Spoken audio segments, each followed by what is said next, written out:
السلام عليكم ورحمة الله وبركاته.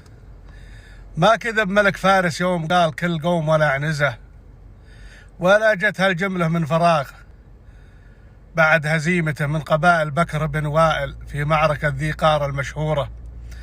حقيقة عنزة قبيلة عدنانية من أكبر القبائل العربية في الوقت الحاضر والماضي، فيها ملوك وأمراء وأعيان وفرسان وشجعان وقضاة وأدباء وشعراء أفذاذ.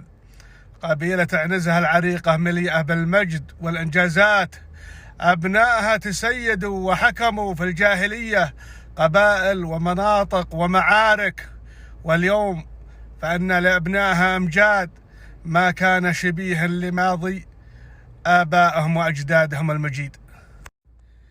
أول ملك للعرب في الجاهلية من عنزة هو كليب بن ربيعة التغلبي الذي ساد بالعرب، وبفضله انتصرت عدنان على قحطان. أول انتصار للعرب ضد الفرس كان لقبائل بكر بن وائل بقيادة هاني مسعود الشيباني في الجاهلية على الفرس في معركة ذي قار، وأكثر المعدين اعتبروا هذا الانتصار فضل لقبائل بكر بن وائل على العرب جميعها.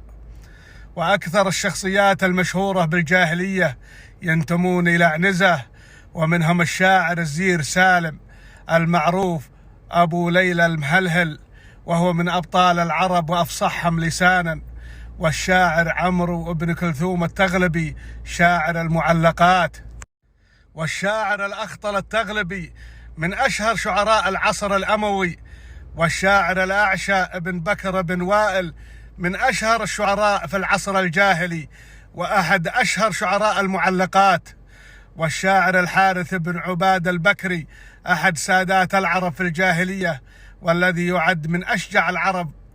وفي الإسلام هناك صحابة يرجعون إلى عنزة، ومنهم عامر بن ربيعة وزائدة بن حوالة وسعيد بن قيس وعبادة بن الأشيب، والصحابي حبيب العنزي الذي روى عن الرسول صلى الله عليه وسلم بعض الأحاديث.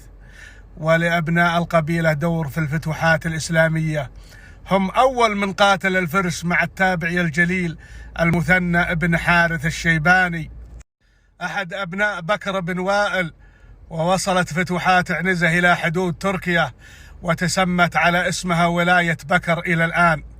وفي معركة صفين لعنزة دور مع الإمام علي بن أبي طالب